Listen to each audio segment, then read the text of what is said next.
வணக்கம். நான் doctor Kasi Chalappan. Create fertility clinic பெங்களூர்ல கன்சல்டன்ட்டா இருக்கேன். இன்னைக்கு நம்ம பேசப் போறது எரெக்டைல் டிஸ்ஃபங்ஷன் அப்படிங்கிற டாபிக்க பத்தி. எரெக்டைல் டிஸ்ஃபங்ஷன் அப்படின்னா என்ன? அவங்களுக்கு எதனால இந்த விறைப்புத்தன்மை குறைபாடு வருது அப்படிங்கிறத பத்தினது. வாங்க வீடியோக்குள்ள போலாம்.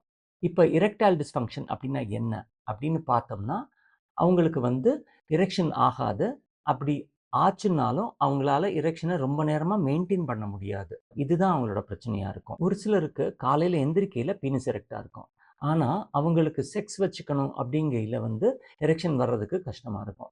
இவங்களுக்கு ஏன் இந்த மாதிரி ஆகுது அப்படின்னு பார்த்தோம்னா, அதுக்கு பலதரப்பட்ட காரணங்கள் இருக்கலாம்.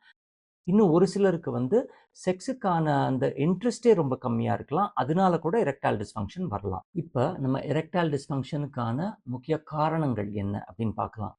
முதலாவதா மன அழுத்தம். அதாவது